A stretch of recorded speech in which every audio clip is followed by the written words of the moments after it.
বিগত ফ্যাসিস্ট সরকারের সময় নিয়ন্ত্রিত গণমাধ্যম ছিল, ভবিষ্যতে তা যেন আর না হয় সেজন্য সংস্কার কমিশন কাজ করবে বলে জানিয়েছেন তথ্য সম্প্রচার উপদেষ্টা নাহিদ ইসলাম।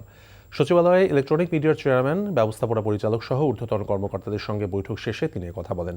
সচিবালয়ের সাংবাদিকদের অ্যাক্রিডিটেশন কার্ড বাতিলে কোনো ভুল ত্রুটি হয়ে থাকলে তা সংশোধন হবে বলেও জানান তিনি। রকনউদ্দিনের আরেকটি রিপোর্ট। মঙ্গলবার বিকেলে সচিবালয়ে দেশের ইলেকট্রনিক মিডিয়ার চেয়ারম্যান, ব্যবস্থাপনা পরিচালক, প্রধান নির্বাহী সহ ঊর্ধ্বতন কর্মকর্তাদের সাথে মতবিনিময় করেন তথ্য উপদেষ্টা।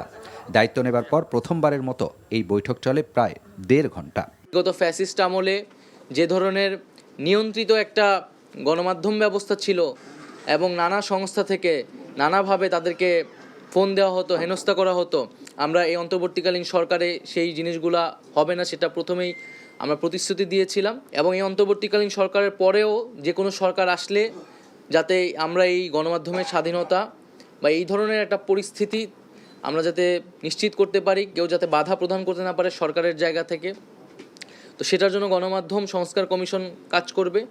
অন্তর্বর্তী সরকারের বিরুদ্ধে দেশে বিদেশে গুজব ছড়ানো হচ্ছে অভিযোগ করে তা প্রতিরোধে সবাইকে একসাথে কাজ করার আহ্বান জানান তথ্য উপদেষ্টা।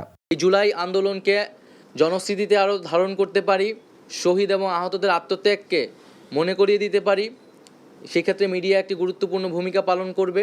এ সময় তার কাছে সাংবাদিকরা জানতে চান সম্প্রতি 119 জন সাংবাদিকের অ্যাক্রিডিটেশন কার্ড বাতিলের বিষয়ে, যাদের অনেকেই এখনও মাঠে কর্মরত। যদি কোনো ভুল ত্রুটি হয়ে থাকে, কোনো নির্বিচারে যদি অপরাধ না করে যদি তার নাম এসে থাকে, সেটি আমরা ব্যবস্থা নিব। কারণ খুব দ্রুত সময় যেহেতু আমাদের কাজ করতে হচ্ছে, হয়তো ভুল ত্রুটি সেখানে থাকতে পারে, কিন্তু মূলত যারা সাংবাদিক না, সাংবাদিকদের যে নীতিমালা সেই নীতিমালার মধ্যে পড়ে না এবং যারা মূলত ব্যক্তিগত নানান সুবিধার মধ্য দিয়ে হচ্ছে এই অ্যাক্রিডিটেশন কার্ডটা পেয়েছিল গত রেজিমে, তাদের কার্ডগুলো এখানে বাতিল করা হচ্ছে। গণমাধ্যম সংস্কারে গঠিত কমিশন কাজ শুরুর পর তাদের প্রতিবেদন অনুযায়ী আইন ও কিছু নীতিমালায় পরিবর্তন আনা হবে বলেও জানান নাহিদ ইসলাম। রকনউদ্দিন, NTV news, Dhaka.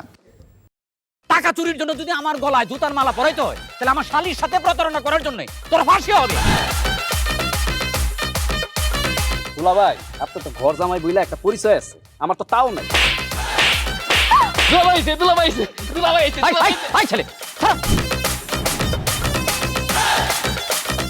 রাজনৈতিক ফ্যামিলির মেয়ে হয়ে ওই কাজ করবে।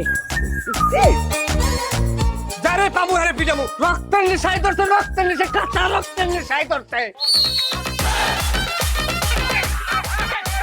তোমার এই পলিটিক্স আমার বাম পকেটে থাকে। তোদের বউরে ঝামেলা পাকাই। এই বেটাই, আমি তখন বিয়ে করিনি। দুইটার আমি গুলি করে মারু। মাসুদরা কোনোদিন ভালো হয় না। আপনার পোশাক আশাক দেখে কিন্তু আপনার তালুকদার বংশের লোক মনে হয় না আব্বা, আপনার মনে হয় যে আপনি ফকির বংশের লোক।